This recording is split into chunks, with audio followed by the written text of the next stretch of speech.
All right, here I am.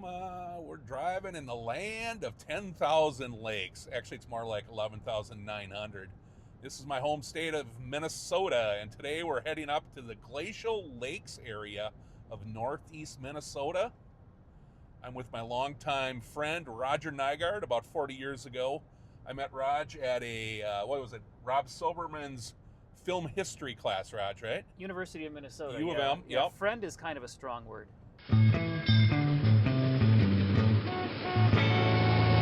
On one side there's farmland, and the other side are cemeteries. Yeah, well, and there's it's a Minnesota. red barn right there. We're heading up north, as they say in the business.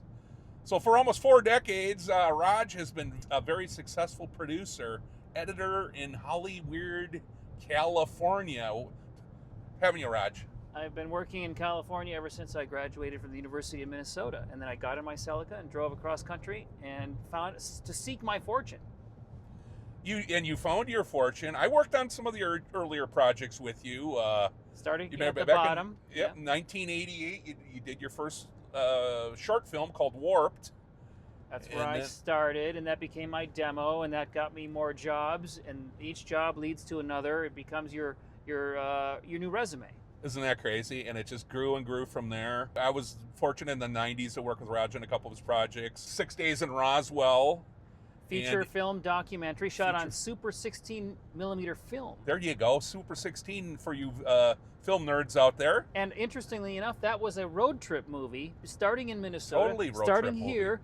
Driving all the way down to Roswell, New Mexico to investigate whether there's aliens there or not. Exactly. And then that was followed. You did 2 movies on the Trekkie phenomenon, which I've been into my whole life, Star Trek.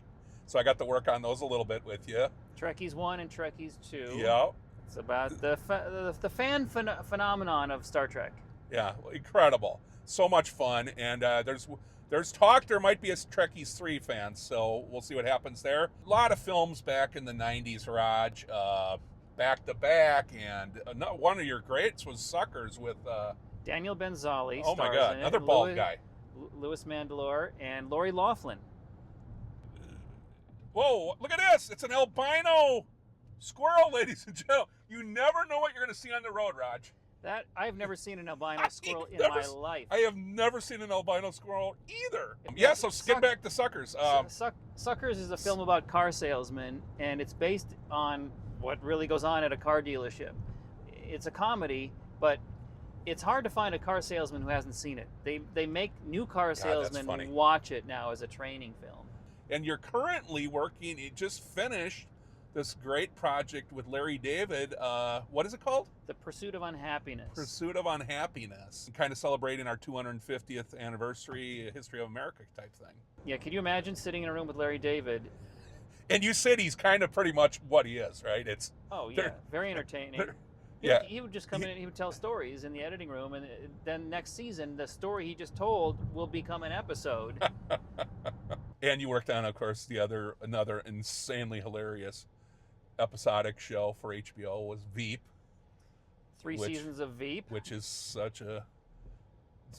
there's probably more reality in Veep than anything that's ever been done on the government. I think one reason they stopped making Veep is because the reality became crazier than the show. Yeah, which such a sad comment. Well, you are the Road Trip Maniac. I'm the Road Trip Maniac. I do a lot of driving in my vans, and I'm very good to my vans, though. You drive so much that you see albino animals. Every once in a while, if you're driving on these roads, you might run into like an albino squirrel or an albino person. Like Johnny Winter. Yes, Johnny Winter. Or his brother, Edgar. Yes. Can you play Frankenstein now? I don't think that's public domain. Okay. But all right, Raj. So you come back at least once a year. You're obsessed. You're a fishing fanatic.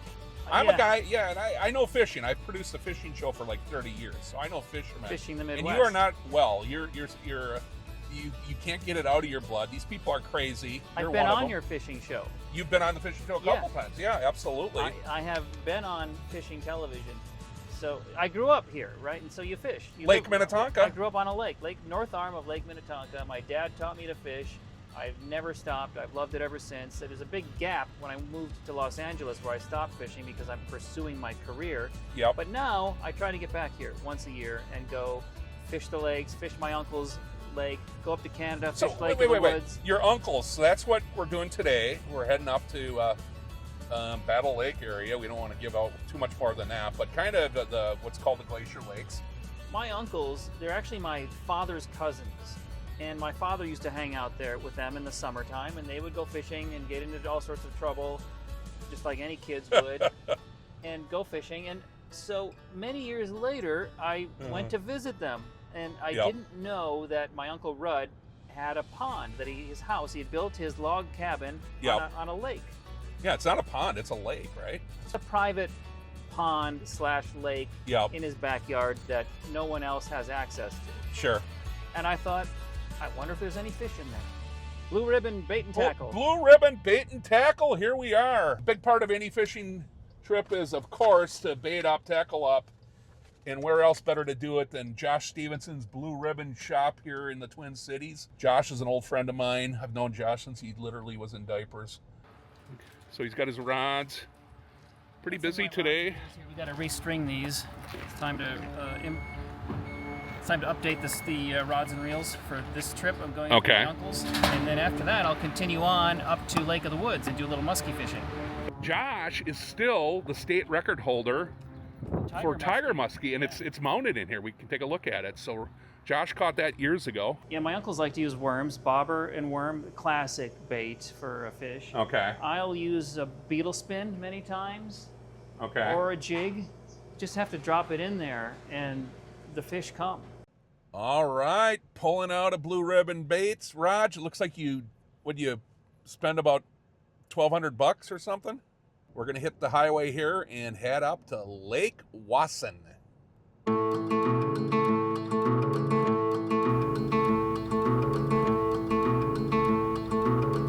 The common perception behind fishing is that it's slow and it's boring and takes a lot of patience. But what if you could find a place where there was no waiting? Every other cast, you would reel in a fish. That's the fisherman's dream. It's a fantasy. I found out it actually exists one day when I went to my uncle's house. And it's another bass. And he doesn't want to come out. Yeah, he dived right under the boat. He's right under the boat. Oh, I gotta stop doing that. I just lost it. In '95, we found this piece of property, which is in Dane Prairie. It has a little lake, and there was no public access. It was about 80 acres. So we moved here in '95 after we completed our log house, our dream house. And it was ideal. A little close to shore. Not bad. I had terrible luck fishing as a kid. I kind of gave up on it, but ever since I've been fishing out here, since Roger came to the area, I've been catching more fish than I ever caught before. Bigger fish, more of them. I try to visit my uncles every year or every other year at the least, because they have a very special lake. It's almost magical. It's got so many fish in it that you catch a fish every second or third cast. It's mostly bass. There's also sunfish and some perch. But the bass are the quickest. They go for the lure right away. They'll beat the other fish to the lure. Which isn't a lot of fun. It keeps There's so many bass, you can just drop your line in and another one will take it.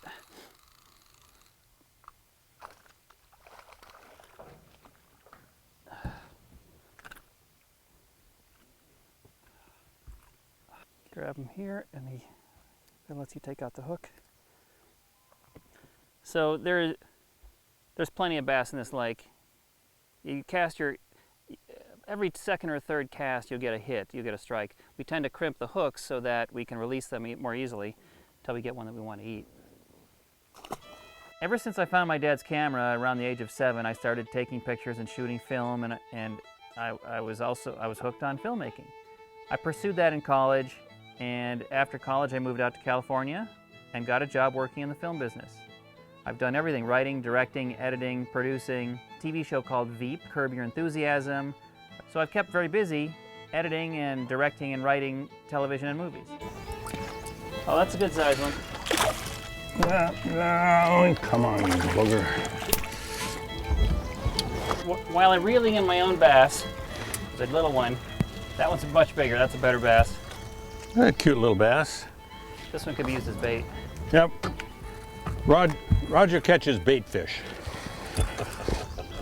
I really want to see if we can find one of those 5-pounders. We've caught a couple of 5-pounders out of this lake.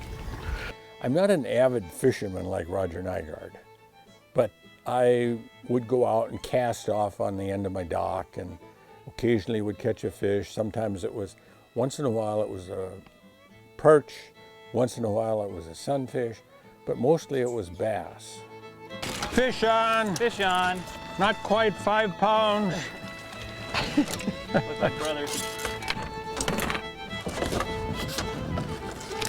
Coming out here when Roger's fishing and Rudd and you, Brian, it's great fun. And the temperature is right, and we were catching fish so fast. That was the fun part of it. Oh, what a pretty day. Isn't it gorgeous? Nice. Fish on, little fish on.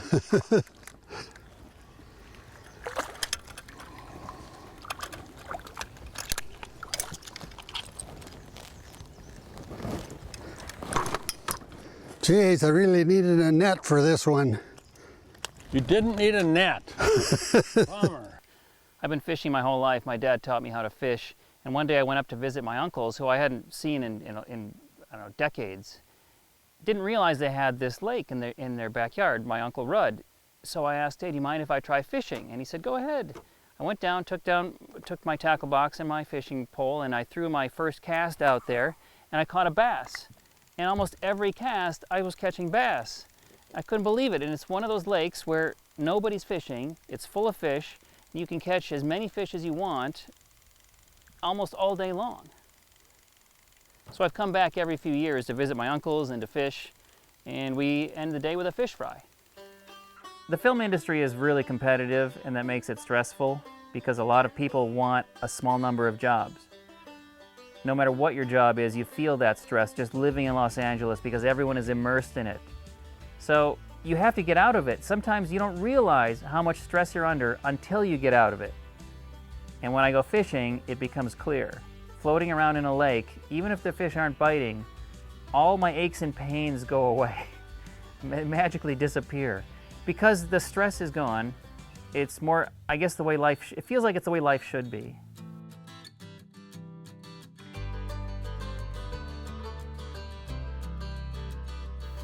We don't need anything fancy like electronics or depth finders because you can just look down into the water and see the fish. They're schooling by the hundreds. There's probably, am I wrong to guess, Rudd, that there are maybe 10,000 bass in this lake, which is about a half a mile across? I think there's a minimum of 10,000 fish. I think there's a lot more fish than 10,000. They're reproducing. There's very few predators, and actually the only predators are cormorants and pelicans, which come through. So And humans. And humans. Yeah. That's a good sized bass, Bob. Yeah, not bad. That's a bigger one. We'll do better. Let's get a bigger one. But that's okay to keep. No. Good enough for a town this Hey. size. Small. And he didn't eat my bait. Well, let's put them back in. I bought the night crawlers, and then you break them in half, and then you try to thread them on there. And most of my time was spent putting the worm on the hook. And then, of course, I'd drop it in the water, and they'd snatch it right away. The thing we like about this lake is that nobody else fishes it. Maybe one other person does. And when we do come out here, there's nice structure. There's dead trees around the edge, and it's just lots of fun, lots of things to see around here. I switched to a little different lure, a little bigger lure.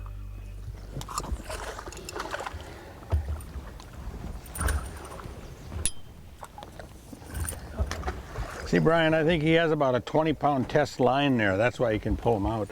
Oh,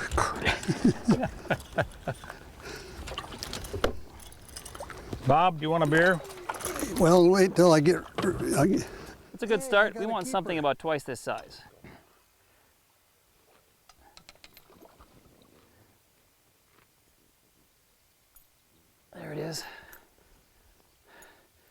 about a 1.5 pound, 2 pound bass. Well, I got one. It's not very big. Bait fisherman. Bob, were you born up here? No, we came here, I was 10, Rudd was 8 when we moved up here from Morris, Hancock area. We had the farm since 1919, and Grandpa was not well, so we moved up and took over the farm in 1945. When my dad was a kid, he used to come up here and go fishing with these guys, right? You guys are cousins. Yep. And I got my love of fishing from my dad. What did you guys do? Where did you fish when you were kids? When I was a kid, I used to fish in Battle Lake, sometimes Otter Tail, but my favorite lake was Crane Lake, which is south of Battle Lake. The uncles and cousins came up in the summer we moved up here in 1945, and one uncle in particular liked to fish, and I'd go fishing with all the cousins, and I never caught anything, and so I didn't become a real avid fisherman. Roger's has got us hooked on fishing, and for guys in their 80s, you know, we don't do we do a lot of things, but some things take too much energy. But the fishing is just about the right speed for us. Roger, how do you compare fishing here with fishing in Los Angeles? I don't know, 100% better, considering there's no fish, there's no water in Los Angeles. This is way better. I think this is our 30th bass of the day so far. Been out here about 2 hours. I grew up fishing because my dad was a fisherman. We lived on a lake, Lake Minnetonka.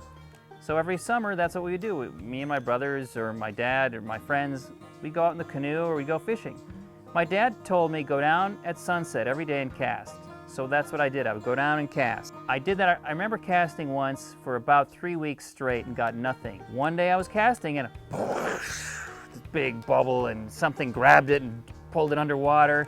So I'm screaming, "Dad, I got one, I got one." He comes running down and it got off the hook. So he went back up the steps, a lot of steps up to the house, big hill.